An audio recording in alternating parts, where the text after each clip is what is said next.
주와 같이 길 가는 것 즐거운 일 아닌가. 우리 주님 걸어가시 팔자 죄를 받겠네. 한 걸음 한 걸음 주 예수와 함께 날마다 우리 걸어가리. 어린아이 같은 우리 미련하고 약하나 주의 손에 이끌리어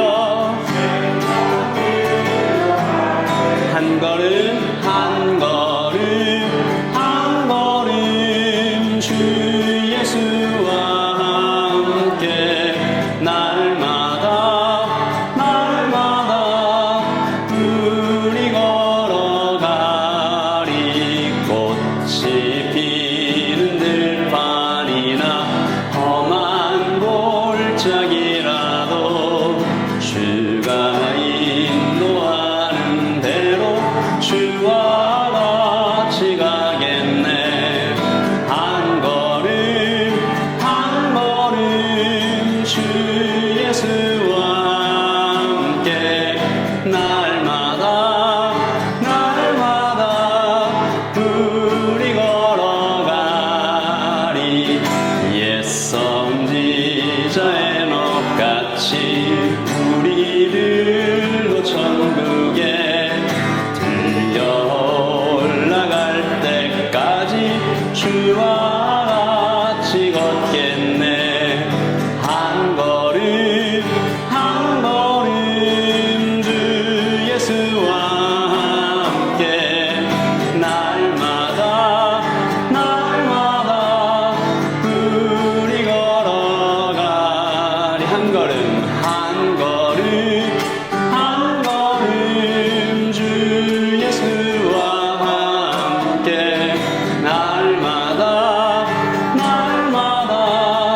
우리 걸어가리.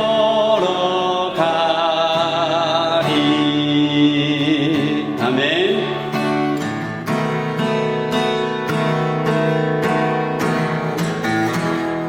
은혜 아니면 살아갈 수가 없네.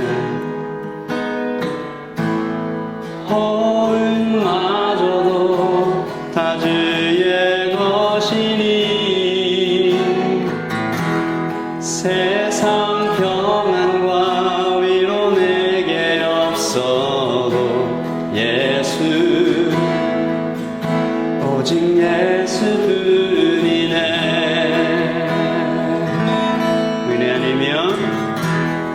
은혜 아니면 살아갈 수가 없네.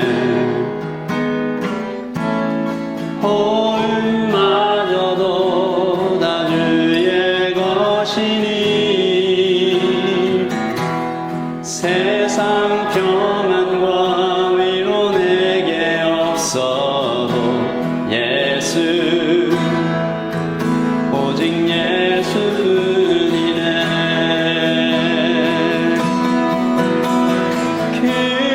신 계획 다 볼 수도 없고 작은 고난에 지쳐도 주께 묶인 나의 모든 삶 버티고 견디게 하시네. 그 신계획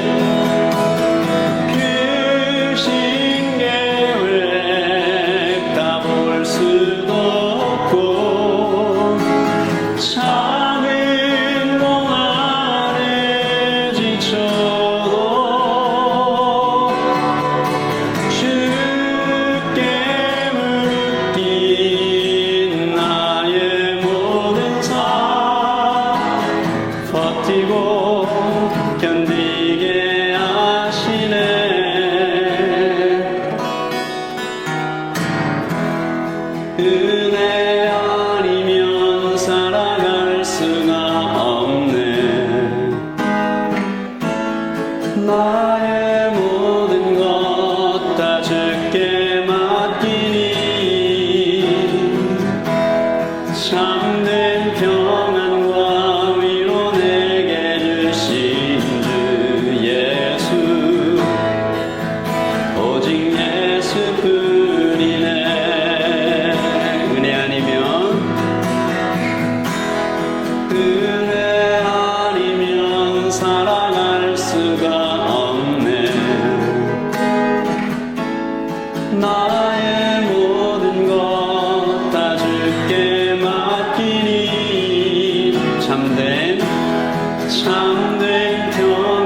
예수 오직 예수뿐이네 예수 오직 예수뿐이네. 우리 다 함께 자리에 앉으셔서 같이 기도할까요? 우리 하나님 말씀 로마서 2장 17절입니다.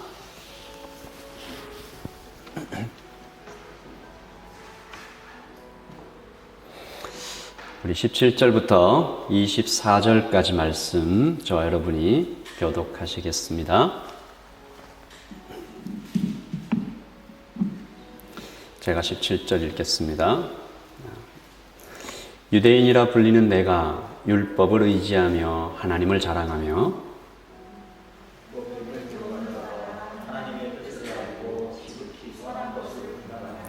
맹인의 길을 인도하는 자여 어둠에 있는 자의 빛이요 율법에 있는 지식과 진리의 모범을 가진 자로서 어리석은 자의 교사여 어린아이의 선생이라고 스스로 믿으니 그러면 다른 사람을 가르치는 내가 내 자신은 가르치지 아니하느냐 도둑질하지 말라 선포하는 내가 도둑질하느냐 간음하지 말라 말하는 내가 간음하느냐 우상을 가지지 여기는 내가 스스로 도둑질하느냐 율법을 자랑하는 내가 율법을 범함으로 하나님을 욕되게 하느냐 기록된 바와 같이 하나님의 이름이 너희 때문에 이방인 중에서 모독을 받는도다. 아멘.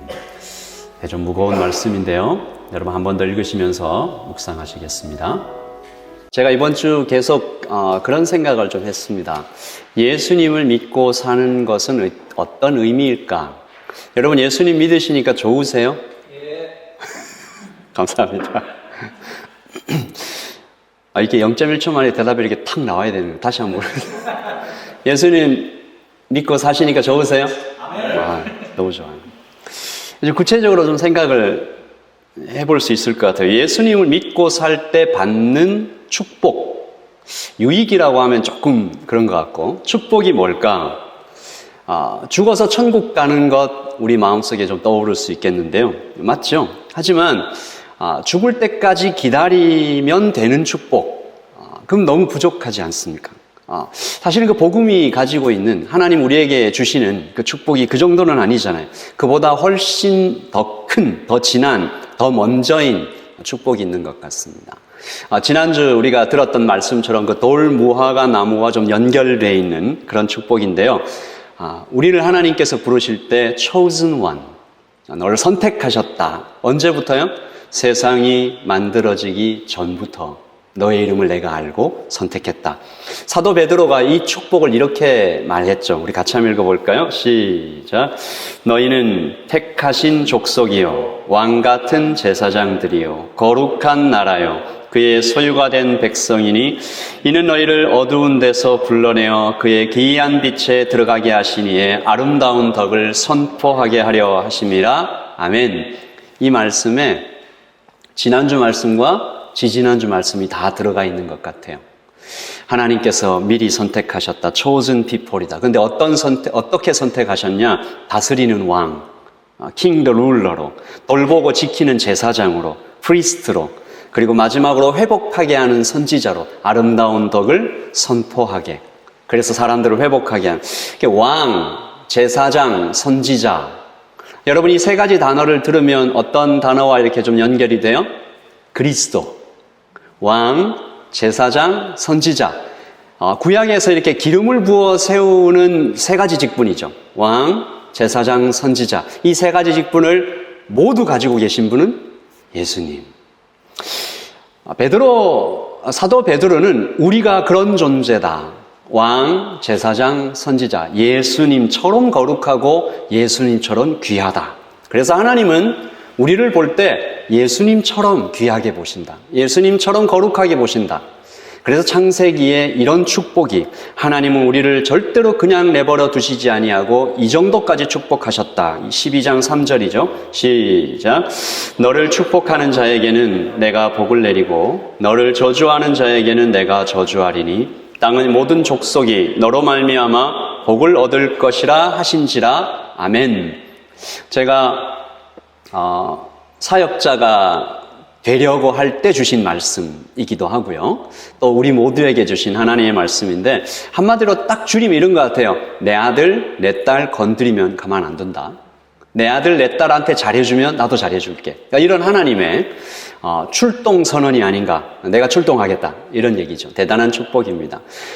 이 말씀은 창세기에만 있는 것 아니고요. 성경 곳곳에 성도가 얼마나 대단한 존재인지 사실 이 성경 읽다 보면 이거 우리만 모르는 것 같은 하늘의 천사도 알고 구약의 선지자들도 알고 역사도 알고 다 아는데 성도가 어마어마한 축복을 받았다는 것에 대해서 선지자들이 엄청 감탄하고 사도들이 깜짝 놀라는 말씀들이 참 많이 있어요. 그래서 이 축복을 다 말하려면 오늘 내일 며칠을 해도 안 되지 않을까. 그러면 이제 이 질문이 들어가야 되겠죠. 우리는 이 축복을 믿으며 살고 있는가?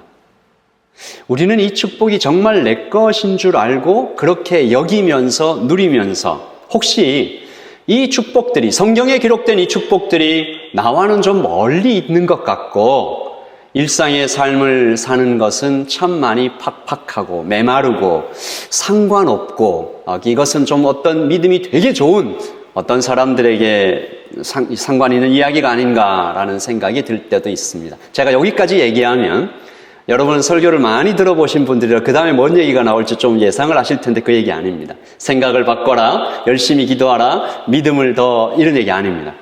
이상하다라는 얘기입니다. 여러분 하나님이 우리 아버지신데요. 아빠 용돈 받는 것이 이렇게 힘들 일인가 생각해 보는 거죠. 그냥 가난한 아빠도 아니고 굉장히 부자 아빠고 좀 인색한 아빠도 아니고 아주 친절하고 좋으신 아빠인데 엄청 막 퍼주시는 분이라고 축복을 주지 못해서 안타까워하시는 분인데 우리는 왜 하나님에게 이렇게 축복을 받는 것, 하나님과 직접 대하는 것이 좀 무섭고 멀리 있고 인색하고 하나님께 뭘 이렇게 받아내는 것이 굉장히 어려운 그런 분으로 때때로 인식하고 있는 이 좀 이상하다. 왜 그럴까? 오늘 이것을 좀 말씀 속에서 살펴보려고 합니다. 먼저 우리가 꼭 알아야 할 것은 이 상태, 하나님과 내가 좀 잘 연결돼 있지 못한 하나님께서 누리라고 하신 축복들을 잘 못 받고 있는 이 상태를 가장 안타까워하시는 분은 바로 하나님 자신이라는 거죠. 이 하나님의 마음을 이사야가 이렇게 표현했습니다. 같이 읽어보죠. 시작. 여호와의 손이 짧아 구원하지 못하심도 아니요 귀가 둔하여 듣지 못하심도 아니라. 하나님의 안타까운 마음이 있죠. 내 손 크다고 내 귀가 굉장히 밝다고 하지만 그 하나님의 손과 그 하나님의 귀에 우리의 사정이 뭔가 이렇게 리치되지 못하는 이유를 이사야는 이렇게 밝혔습니다. 이 말씀이 중요합니다. 시작. 오직 너희 죄악이 너희와 너희 하나님 사이를 갈라놓았고 너희 죄가 그의 얼굴을 가리어서 너희에게서 듣지 않으시게 함이라. 우리와 하나님 사이에 하나님의 축복을 누리지 못하게 방해하고 있는 것은 바로 죄. 어쩌면 나 자신, 내 안에 있는 죄. 여기서 질문 하나 있습니다. 죄 중에 가장 큰 죄가 뭘까요? 여러분 머릿속에 이렇게 확 떠오르시는 어떤 것들이 있을 수 있죠. 죄 중에 가장 큰 죄. 범죄는 형량으로 이렇게 계수할 수 있잖아요. 이런 죄를 지으면 이렇게 오래 감옥에 있어야 된다. 근데 영적인 죄 중에 가장 큰 죄는 제가 믿기로 믿지 않는 것이다. 믿지 않는 것, 불신. 입으로는 믿는다고 하는데 마음으로는 믿지 못하고 믿지 않는 것. 사도는 이런 사람을 세상에서 제일 불쌍한 사람이라고 고린도전서에서 말했습니다. 만일 그리스도 안에서 우리가 바라는 것이 다만 이 세상의 삶뿐이라면 시작. 모든 사람 가운데 우리가 더욱 불쌍한 자라. 제가 자주 이렇게 인용하는 그림이 하나 있는데요. 어떤 부부가 한 아이를, 한 고아를 고아원에서 어답트 했어요. 입양했어요. 근데 그 아이에게 부모님이 뭐라고 했겠어요? 너는 이제 내 딸이야, 내 아들이야, 이 집은 너희 집이야, 마음껏 누려도 돼. 근데 어떻게 한다고요? 냉장고 문을 열지를 못하네요. 괜찮다고 열어서 그냥 마음껏 먹고 마시라고. 근데 이렇게 얘기합니다. 그 아이는 이렇게 생각해요. 저 냉장고 안에 있는 그 맛있는 주스를 먹으려면 청소라도 좀 해야지. 점심을 먹으려면 잔디라도 좀 깎아야지. 아빠 구두라도 좀 닦아 놔야지. 착하게 살아야지. 절대로 아빠 엄마 마음을 불편하게 하면 안 되지 라고 생각하며 살아가고 있는 모습이 바로 하나님이 우리에게 보시는 불쌍한 그 모습. 잠깐이면 그럴 수 있을 것 같아요. 근데 이것이 평생 간다. 성도의 삶이 이렇게 그냥 평생 간다. 쫓기듯이 하나님의 마음을 어떻게든 좀 그래서 우리는 오늘 하나님과 우리 사이를 좀 막고 있는, 축복을 누리는 것을 방해하는, 믿음이 성장하는 것을 방해하는 세 가지를 좀 살펴보려고 해요. 바꾸어 말하면 이 세 가지만 제거되면 하나님과 우리 사이가 뻥 뚫려서 축복이 도착하고 믿음이 성장하고, 이 세 가지는 교만, 정죄, 위선, arrogance, judgment, and hypocrisy. 제가 이렇게 표현해 봤습니다. 척하는 것, 잘난 척하는 것, 다 아는 척하는 것, 믿음 좋은 척하는 것. 이 세 가지가 생각보다 좀 위험합니다. 우리 주위에서 자주 보이고 내 안에서도 좀 보일 것 같은데 위험하지 않아 보여서 위험합니다. 진짜 범죄들은 좀 위험하잖아요. 여기 있는 우리 이게 착하게 생긴 아가씨가 옆에 있는 오빠를 막 두들겨 패면 그건 분들 보이잖아요, 그건. 그래서 그 위험한, 우리가 이제 범죄다 이렇게 아는데 이런 것들은요 안 보여요. 사람 때리고 도둑질하고 바람 피고 이러는 것은 눈에 보여요. 벌써 알아요. 위험해요. 교만, 정죄, 위선, 우리가 살펴볼 이런 죄들은 마치 눈에 보이지 않는 바이러스처럼 잘 보이지도 않고 심각해질 때까지 내 몸이 느껴지지도 않는 뭐 같아요? 마치 암과 같은. 그래서 많이 위험합니다. 오늘 이 2장 말씀은 사도가 유대인들의 죄를 고발한 것인데 여러분 그렇게만 보지 마시고 이게 나한테도 있나? 나는 어떻지? 이건 하지 마세요. 이거 김 집사 얘기구나. 우리 뒷집에 사는 이런 얘기 하지 마시고 나는 어떤가? 철저히 나를 향해서 하나님이 얘기해 주시는 그 마음으로 좀 들어보십시다. 첫째, 같이 읽어보죠. 시작. 잘난 척, 자기 자랑과 교만, boasting, arrogance. 유대인들이 이거 아마 끝판왕인 것 같아요. 내가 제일 잘 나가. chosen people, holy nation, 막 이런 것들로 자기를 아주 그냥 삥 둘러본. 제가 좀 생각을 해봤습니다. 이게 그렇다고 꼭 그렇게 나쁠까? 우리 하나님, 그러니까 우리 아빠가 멋지다라고 자랑하는 건데 누구한테 어떤 아이가 우리 아빠 이렇게 멋지다니까 좀 약오를 수 있지만 그게 그렇게 나쁠까? 여러분 그들이 실제로 자기를 자랑한 것을 한번 들어보면요, 유대인이라 불리는 네가 율법을 의지하며 뭐라 했다고요? 하나님을 자랑하며 율법의 교훈을 받아 뭘 했어요? 하나님의 뜻을 알고, 그리고 19절 맹인의 길을 인도하고 어둠에 있는 자의 빛이고, 20절 율법에 있는 지식과 진리의 모본을 가진 자로서 같이 읽을까요? 어리석은 자의 교사요 어린아이의 선생이라고 스스로 믿으니. 자기 자신을 뭐라고 불렀다요? 어리석은 자의 교사, 어린아이의 선생, 어둠에 있는 자의 빛, 하나님의 뜻을 아는 사람, 지극히 선한 것을 분별해요. 이게 어떤 자랑일까요? 성경 말씀을 잘 지킨다는 자랑으로 볼 수 있지 않나요? 하나님을 내가 자랑하고 있어. 나 율법을 많이 알아. 잘 읽었어. 그래서 내가 하나님의 뜻을 안다니까? 그래서 선악을 분별해. 뭐가 나쁘고 뭐가 좋은지 알아. 그래서 내가 이 말씀으로 어리석은 자와 어린이들을 가르치려고 하는 것에 나한테 패션이 있어. 문제 있어 보이나요? 제가 볼 때는 큰 문제가 없어 보여요. 근데 왜 사도는 이 부분을 가지고 유대인들을 그렇게 강하게 책망했을까? 여러분, 유대인들이 겉으로는 이렇게 아무 문제 없는 것처럼 자기가 하나님을 자랑하는 그 잘난 척에 심각한 두 가지 문제가 있는 것 같습니다. 첫째, 하나님이 낮아지고 있습니다. 무슨 말이냐면 이 사람들은 내가 율법을 다 잘 지켰다라고 말했어요. 여러분 한번 생각해 보세요. 그들은 정말로 율법을 다 잘 지켰을까요? 아닙니다. 율법은 다 지킬 수 없는 것이에요. 일단 율법의 종류가 너무 많고 그 많은 종류 중에 예를 들어서 이게 율법의 종류가 1000가지가 있는데 그 중에 한 개만 어겨도 전체를 다 어긴 것이 되고, 그거보다 더 심각한 건요, 마음속으로 지어도 어긴 것이 되고, 종류도 많고 하나라도 어겨서 안 되고 마음속으로도 어겨서도 안 되고 기쁨으로 지켜야 되고, 지킬 수가 없습니다. 아무도 못 지켜요. 그러면 지킨 척, 잘난 척 하려면 어떻게 해야 돼요?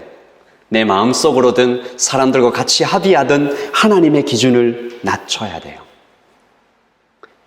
그러면 어떻게 될까요? 여기서 두 가지 죄가 태어나는 것 같아요. 하나님을 낮춰놓으면, 하나님을 점점 낮게 이렇게 끌어내리면 거기에서 두 가지 죄가 태어납니다. 크고 높으신 하나님이 잡신의 레벨로 낮아져요. 충분히 통제 가능한 힘센 노예 같은 하나님으로 변해요. 하나님이 내 손 안에 들어와요. 그리고 둘째, 하나님은 낮아지고 그리고 나는 어떻게 돼요? 나는 점점 높아져요.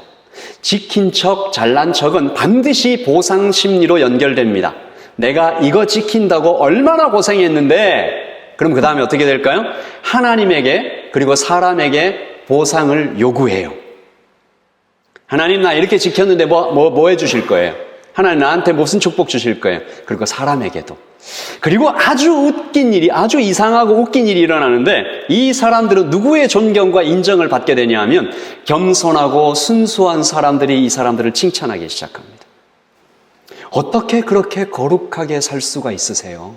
다 지켰다고 하니까. 나 다 지켰다고. 어떻게 그렇게 하나님의 말씀을 다 지키면서 사실 수가 있어요? 정말 대단해요.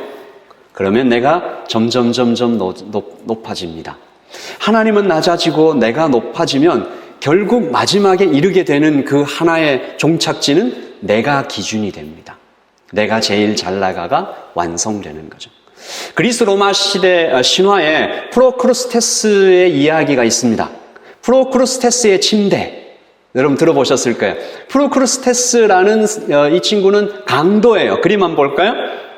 이 강도가 지나가던 사람을 붙잡아서 자기 집 침대, 이 침대가 쇠로 됐거든요. 침대에다가 눕혀서 이 침대보다 키가 크면 자르고, 죄송합니다. 너무 잔인한 얘기죠. 그리고 이 침대보다 작으면 억지로 잡아 늘려서 어차피 죽어요. 둘 다 죽어요. 그래서 프로크루스테스의 침대라고 하면 내가 기준인 사람의 그 악함. 사도 바울이 갈라디아서 6장에서 이런 말을 했습니다. 같이 읽어보죠. 시작. 그러나 내게는 우리 주 예수 그리스도의 십자가 외에 결코 자랑할 것이 없노라. 이 고백은 단지 사도 바울이 예수님이 정말 좋아요 라고 하는 수준의 얘기가 아닙니다. 사도는 이렇게 얘기한 거예요. 진짜 믿음을 가졌다면, 하나님을 제대로 만났다면, 예수님의 십자가를 진짜 깊이 이해했다면 이 사람은 절대로 자기 자랑 못한다. 왜? 믿음의 시작이, 믿음의 그 처음 시작부터가 은혜이기 때문이다. 읽어볼까요? 에베소서 2장 8절 시작. 너희는 그 은혜에 인하여 믿음으로 말미암아 구원을 받았으니 이것이 너희에게서 난 것이 아니요 하나님의 선물이라. 여기에서 출발하는 것이 믿음입니다. 그리고 그 다음 구절에서 아예 그냥 정확하게 망치로 딱 때리듯이 얘기하죠. 시작. 행위에서 난 것이 아니니 이는 누구든지 자랑하지 못하게 함이라. 그러므로 여러분 이제 우리 속을 좀 뒤져보십시다. 우리 마음속을 좀 서치해 보세요. 내가 예수님의 십자가 외에 그 은혜로 받은 그 하나님의 은혜 외에 무엇인가를 내가 자랑하고 있다면, 어떤 것이든지 내가 의지하고 있는 것이 있다면 우리는 좀 위험한 상태입니다. 하나님이 낮아지고 감사가 자꾸만 사라져 갈 거예요. 그러므로 stop! 자기 자랑을 지금부터 멈추고 connect! 지금 당장 하나님과 연결하셔야 할 때입니다. 그리고 우리는 고백하는 거죠. 저를 따라서 한번 고백해 볼까요? 나는 내가 생각했던 것보다 훨씬 더 큰 죄인이고 나는 내가 생각하는 것보다 훨씬 더 큰 은혜를 받았다. 네. 나는 점점 낮아지고 하나님은 점점점 높아지고 그리고 나에게 주신 그 은혜는 점점 더 커지고 이것이 성도의 정상적인 삶입니다. 이것을 알 때 하나님의 축복을 누리며 살게 되는 것이죠. 그러니까 겸손이 축복의 통로가 맞는 것 같아요. 감사가 은혜의 파이프라인이 맞아요.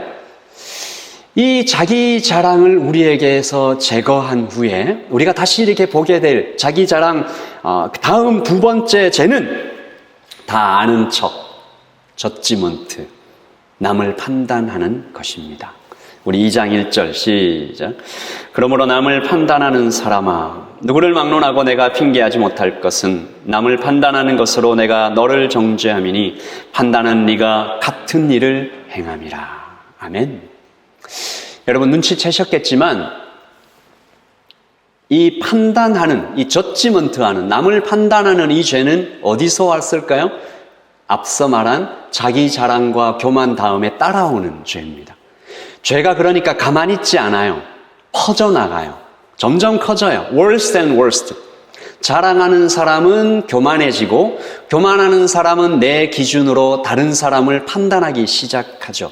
내가 기준이에요. 내가 다 알고 있어요. 이것은 세상 모든 곳에서 인간이라면 다 범하고 있는 죄 중에 하나일 텐데 특별히 안타까운 것은 교회 안입니다. 그리고 제가 더 안타깝게 생각하는 것은 왜 그런지 모르겠는데 예수님을 믿은 지 오래되면 오래될수록 이 판단하는 죄가 더 많이 발견된다는 안타까운 현실입니다. 누군가가 경건의 폭력, 이 글의 제목이 이래요. 경건의 폭력. 그 글을 제가 한번 읽어보겠습니다. 새벽 기도에 오래도록 한 번도 빠지지 않고 참석한 집사님의 눈길이 무섭습니다. 그분의 머릿속에는 새벽 기도에 빠진 목사와 장로들의 빠진 횟수와 날짜가 정확하게 기록되어 있습니다. 11절을 정확하게 꼬박꼬박하는 신자의 눈길이 무섭습니다. 그분의 머릿속에는 11절을 빼먹거나 제대로 하지 않는 동료 신자들의 목록이 빼곡히 40일 금식 기도를 다녀온 권사님의 눈길이 무섭습니다. 그분의 시선에는 너는 왜 금식 기도를 하지 않느냐라는 무언의 책망이 섞여 있습니다. 크고 건강한 교회를 다니는 성도가 무섭습니다. 그분의 말투에는 작은 교회를 다니는 사람들에 대한 우월감이 넘쳐납니다. 무언가를 깨달은 지식이 무섭습니다. 그분의 몸짓에는 깨닫지 못한 어리석은 사람들을 향한 손가락질이 배어 있습니다. 더 많은데요. 제가 이만큼만 가져와 봤습니다. 경건의 폭력. 여러분들도 이렇게 설교를 들으실 때 저랑 눈이 마주치면 이렇게 막 피하시는 분들이 계시는데요. 혹시 제 눈길에 그런 것들이 섞여 있었으면 죄송합니다. 제가 이런 것들은 추가를 해봤어요. 작은 교회를 다니는 사람의 눈길이 무섭습니다. 내가 이렇게 작고 어려운 교회에서 이만큼 헌신한다. 내가 없었으면 이 교회 어려웠을 것이다. 뭐 이런. 이 판단하는 죄의 가장 위험한 점이 뭘까요? 판단하는 사람의 정체가 야고보서에서는 이렇게 기록되어 있습니다. 시작. 입법가와 재판관은 오직 한 분이시니 능히 구원하시기도 하시며 멸하기도 하시는 너는 누구이기에 이웃을 판단하느냐. 무슨 얘기일까요? 네가 하나님이냐? 너는 누구이기에 자기 스스로 하나님 되려 하는 그 곳까지 갑니다. 판단하는 사람들이 가는 그 종착지죠. 우리는 라이트 처치로 모여 있습니다. 교회가 점점 모습을 갖춰가고 성장하고 또 아름다워져 가는 것에 대해서 너무 감사한 마음이 있습니다. 우리는 모두 지금 성도라는 직분을 가지고 하나님 앞에 있습니다. 이 성도가 얼마나 영광스럽고 감사한 이름인지 계속 깨달아 가기를 바라. 이 이름 안에 왕, 제사장, 선지자 다 들어있잖아요. 물론 집사, 권사, 장로가 교회를 섬기는 귀한 직분임에 틀림없지만 성도라는 이름이 그보다 못한 것이 아니죠. 세인트. 그래서 우리가 모두 똑같은 성도로 이 앞에 하나의 교회로 모여서 나이가 많아도 적어도 지식이 많아도 적어도 이 성경을 많이 알아도 적어도 똑같이 용서받은 죄인으로 하나님께로부터 어마어마한 은혜를 받은 바로 그 사람으로 감사하며 함께 걸어가는 교회가 되기를 예수님의 이름으로 축복합니다. 그러므로 우리가 다른 사람에게 어떤 대화를 시도할 때 내가 누군가에게서 무엇인가를 발견했을 때 이것이 하나님께서 내가 저 사람에게 이것을 좀 말하라고 하는 어떤 충동이나 생각이나 인도하심을 느낄 때 서로 좀 아름답게 얘기해야 되는데요. 나는 이걸 안다. 이게 옳다. 교회는 이래야 된다. 내 생각에는 성도는 목사는 이래야 된다라고 주장하고 싶을 때가 우리가 있잖아요. 그럴 수 있죠. 우리 다 생각이 있으니까. 그럴 때 혹시 나는 나의 기준으로 남을 판단하고 있지 않은가? 이것을 먼저 점검하면서 제가 어떤 분이 이런 얘기를 하더라고요. 성도의 입술에는 3가지 문을 세워야 합니다. 그래서 이 3가지 문을 통과하고 나서 말하면 좋겠습니다. 첫째, 겸손의 문. 시작. 나도 그와 똑같은 죄인임을 인정하는가. 두 번째, 기쁨의 문. 시작. 주님께서 이 말하는 것을 기뻐하시는가. 셋째, 사랑. 시작. 지금 나는 사랑으로 말하고 있는가. 우월감이나 판단이나 가십이나 그런 것이 아니라 저분도 저 형제도 저 자매도 나도 하나님 앞에 똑같이 용서받은 죄인임을 알고 같은 라인에서 그 스탠스에서 말하고 있는가. 주님께서 이 말을 정말 기뻐하시나? 그리고 나는 이 말을 델리버리 할 때 사랑으로 전달하고 있나? 여러분, 우리가 이 3가지 문을 통과하면서 서로 말할 때 그 안에서 얼마나 아름다운 열매가 맺힐지 상상만 해도 정말 기쁩니다. 그리고 만약에 이 3가지 문을 통과하지 못하고 어느 하나에 걸렸다면 우리는 어떻게 해야 될까요? 우리는 차라리 입을 닫고 주님께 그의 영혼을 위해 기도하며 주님께서 친히 그를 위해 일하실 수 있도록.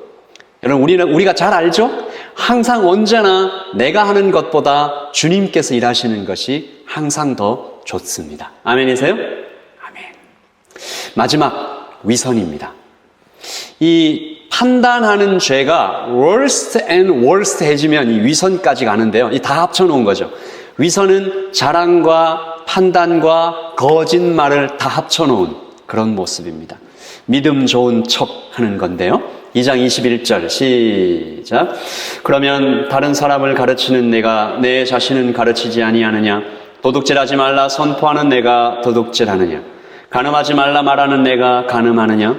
우상을 가증히 여기는 내가 신전 물건을 도둑질하느냐? 여러분, 이런 도둑질, 간음, 우상 숭배 이런 것들만 위선적인 행동이 아니죠. 또 어떤 분의 글을 좀 제가 가져와 봤는데요. 교회 안에서 슬며시 그리고 어쩌면 자주 일어나는 위선에 대해 어떤 분이 이런 글을 썼습니다. 남이 아침 예배를 못 드리는 이유는 게으르기 때문이고 내가 아침 예배를 못 드리는 이유는 워낙 바쁘기 때문이다. 남이 주시옵소서라고 기도하는 것은 그건 기복신앙이고 내가 주시옵소서라고 기도하는 것은 성경의 약속을 믿는 믿음 좋은 사람이기 때문이다. 남이 헌금을 적게 하는 것은 돈을 아까워하는 것이고 내가 헌금을 적게 하는 것은 하나님께서 과부의 동전 2개도 기뻐하셨기 때문이다. 남이 예배에 빠지는 것은 신앙이 없기 때문이고 내가 예배에 빠지는 것은 이게 자주 쓰죠. 하나님은 어디에나 계시다라는 성숙한 신앙 때문이다. 남이 예배 시간에 늦으면 5분만 일찍 출발하지. 내가 늦으면 어마어마한 사정들이 있었어요, 내가. 그런데 내가 설교 시간에는 도착했다니까. 남이 넓은 집으로 이사를 가면 예수님은 머리 둘 것도 없는데 저렇게 낭비를, 내가 넓은 집으로 이사를 하면 하나님이 축복을 주셔서 지경을 넓히리라. 남이 예배 시간에 졸면 시험에 들지 않게 기도하라 라는 말씀이 생각나고 같이 읽을 것이 시작. 내가 졸면 여호와께서 사랑하시는 자에게는 잠을 주시도다 라는 말씀이 떠오른다. 이 위선입니다. 이 사람은 어떤 사람일까요? 그 위선에 아주 작은 것 같지만 이 위선 안에 자랑하고 판단하고 거짓말하는, 믿음 좋은 척, 다 아는 척, 나만 잘난 척, 자격 있는 척. 이 세 가지 죄가 내 안에서 계속 반복되고 사이클이 돌면 돌수록 하나님은 낮아지시고 나는 자꾸만 높아지고.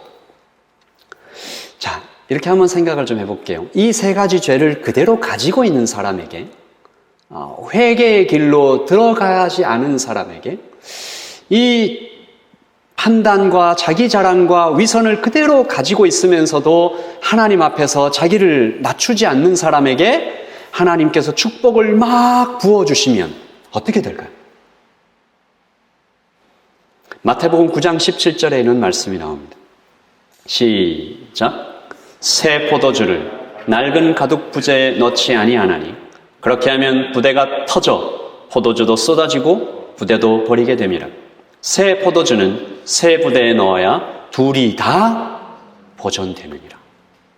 하나님의 엄청난 축복들이 준비되어 있지 않은 사람, 그리고 부어졌을 때 그 부대도 터지고 하나님의 축복도 그냥 웨이스트 되는 그런 일들을 우리는 주위에서 꽤나 실제로 보셨습니다. 그리고 기독교 역사 가운데도 엄청 많이 있었어요. 한국 이단의 그 제일 첫 번째 시조 같은 분이 박태선이라는 분이거든요. 그분으로 인해서 한국 이단들이 다 나왔어요. 지금 신천지도 사실은 그분이 세워놓은, 그분이라고 얘기하니까 조금 뭔가 어색하긴 한데 하여튼 그분 장로였거든요.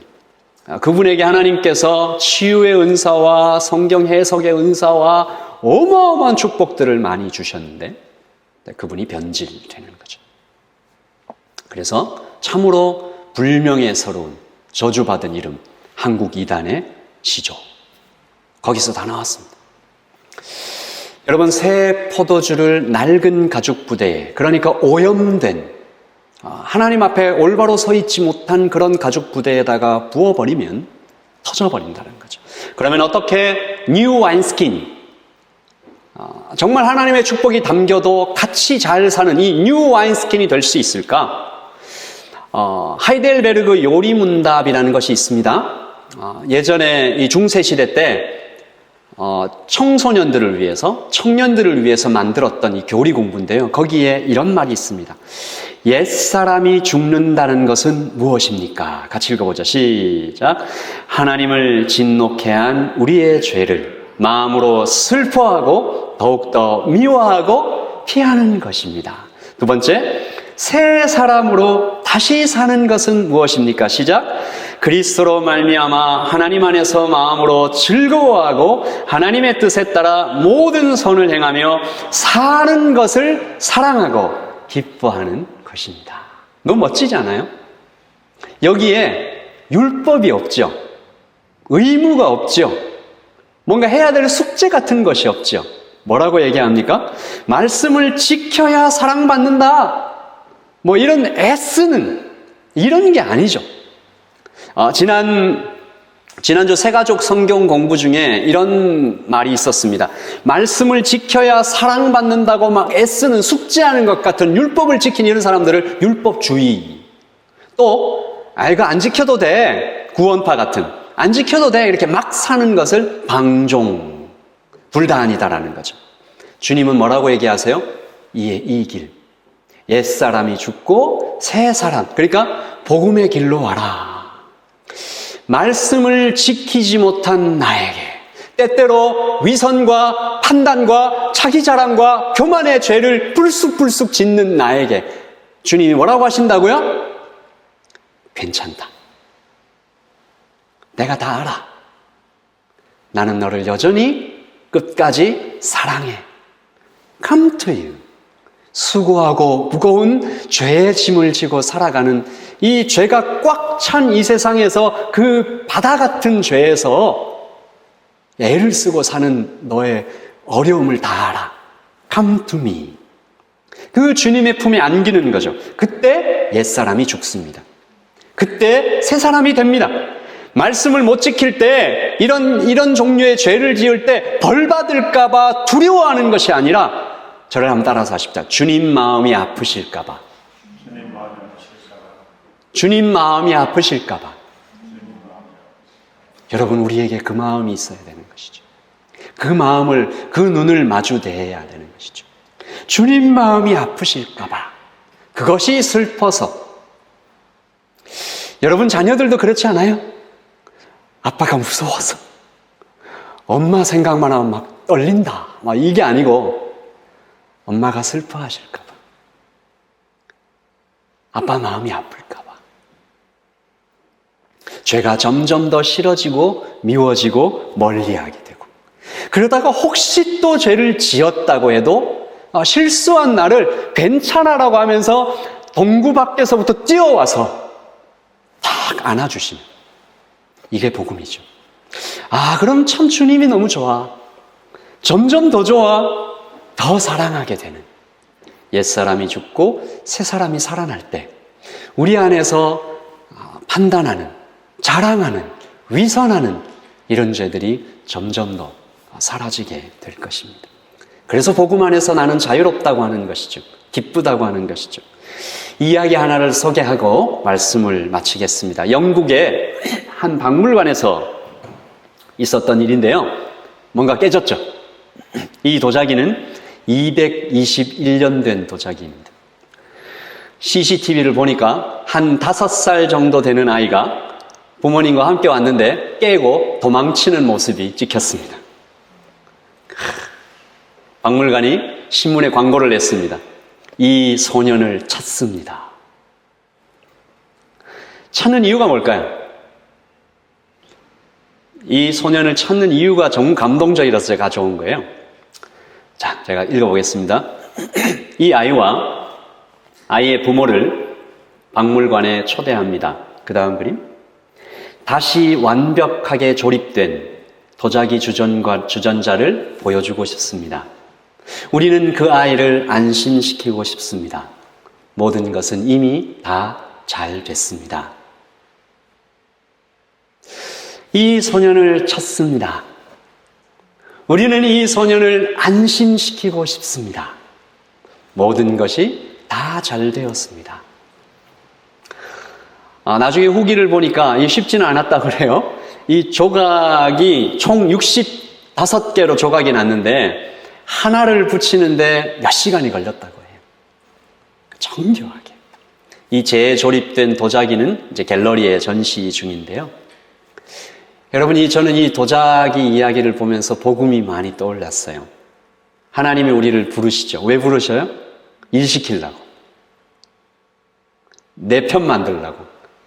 내 군대와 조직을 만들려고. 아니잖아요. 왜 부르셨어요? 용서해 주려고. 안심시키시려고. 사랑해 주려고. 뭘 좀 먹이려고. 씻겨주려고. 피투성이가 된 너희를 씻기고, 구약에 보면 그런 얘기가 나오는데 피투성이가 된 이 아이를. 자, 그러면 이 도자기 이 이야기에서 이 아이와 부모님에게 필요한 건 뭡니까? 믿음이죠. 아니, 신문에 광고는 났는데 갔다가 철컥 이 미끼 아닌가 이거? 안심시킨다고 해놓고 갔는데 사실은 청구서가 두 가지 길이 있는 것 같습니다. 믿음을 가지고 박물관에 나타나 용서를 받고 화해하고 그리고 용서를 구하고, 그래서 reconciliation, 일어나는 그런 길이 하나 있고, 또 하나는 못 믿는 거죠. 끝내 숨고 도망쳐서 평생 죄의 고통 속에 쫓기듯이 누가 도적이라고 얘기만 해도 막 깜짝 놀래고 그렇게 살아가는 길도 있는 것 같습니다.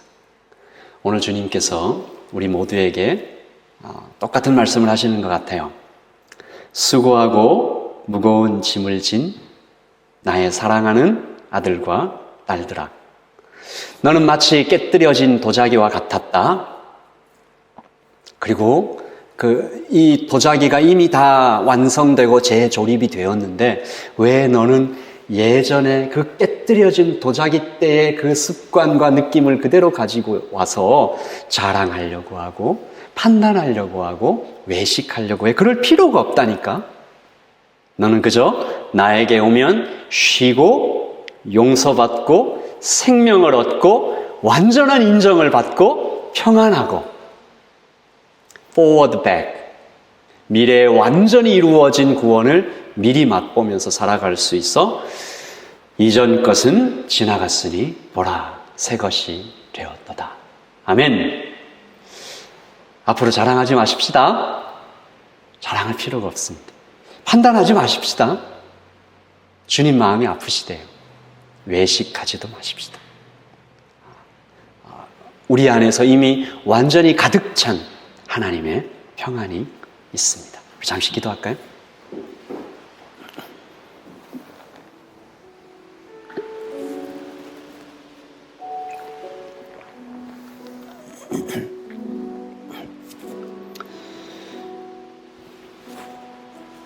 우리 안에 자랑과 판단과 외식의 모습이 조금이라도 있다면 우리를 바라보시는 주님의 그 표정이 조금이라도 막 근심하시는 것 같고 무섭고 어색한 모습이 있다면 지금 이 순간 나를 여전히 훌리 사랑하시는, 내가 자랑해서 인정받을 필요가 없고 누구를 판단해서 깎아내려서 내가 높아질 이유가 없고 외식해서 드러낼 필요가 없는 주님의 완전한 평안과 완전한 사랑 안에 더 깊이 들어가서 나는 외모로, 돈으로, 나이로, 지위로 그 어떤 것으로도 나는 판단받지 아니하고 오직 하나님의 딸, 하나님의 아들로 견고한 셀프 이스팀으로 서 있다는 것을 우리가 다시 한번 붙잡고 이전 것은 지나갔으니 보라 새 것이 되었도다. 우리 그 하나님의 말씀을 좀 다시 우리가 리마인드 하면서 주님께 감사하십시다. 기도하겠습니다. 이 땅에 내 삶이 비록 버겁더라도 주님의 선하심 나 믿으며 가리. 이 작은 전통에 주가 이루어 가시니 감사로 사는 삶 나 살기 원하네.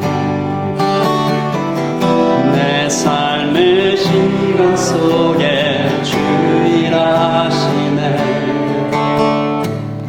내 모든 여정 속에 함께 하시네. 기뻐도 크신 주의 영광을 나 보리라. 위대하신 주 나는 주님께 속한 자 되어 주의 나라 위해 전심으로 살리라. 주의 마음에 합한 자 되어 맡기신 소명 이루리. 우리 함께 자리에서 일어나 찬양할까요? 이 땅에 내 삶이 비록 버겁더 몰라도 복음을 믿고 주님의 선하심.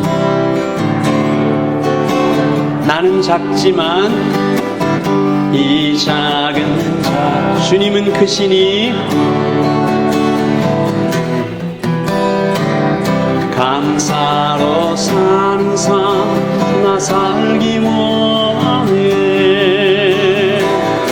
내 삶의 시간 속에 주일하시네. 아멘. 함께 하시네. 깊고도 크신 주의 영광을 나 보리라. 위대하신 주 나는 주님께 속한 자 되어 주의 나라 위에 전심으로 살리라. 주의 마음에 합한 자 되어 맡기신 소명 이루리. 나는 주님께 속한 자 되어 주의 나라 위에 전심으로 살리라. 주의 마음에 합한 자 되어 맡기신 소명 이루리.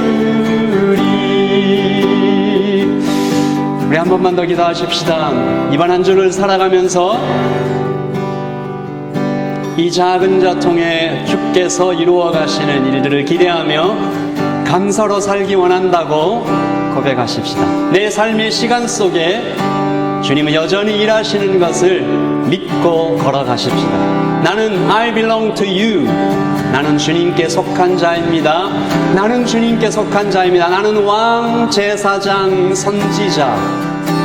옛사람은 죽고 새사람입니다. 우리 같이 주님께 이번 한 주간을 좀 맡겨드리는 기도를 드릴까요? 나는 주님께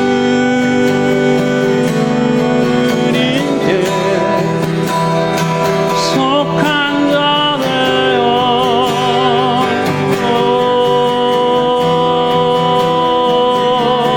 난 주님께 합한 자 되어 주의 날개 아래 새 사람 되어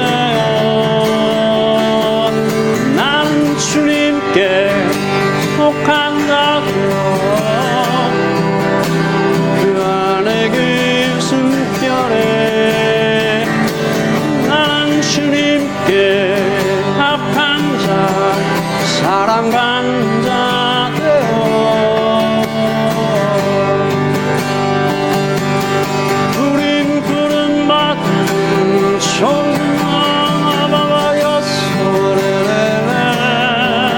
Holy nation, holy nation of beloved, I'm the chosen, God Almighty.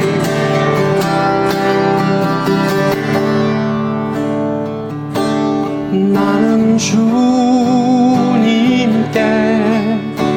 속한 자 되어 주의 나라 위에 전심으로 살리라. 주의 마음에 합한 자 되어 맡기신 소명 이루리. 맡기신 소명 이루리.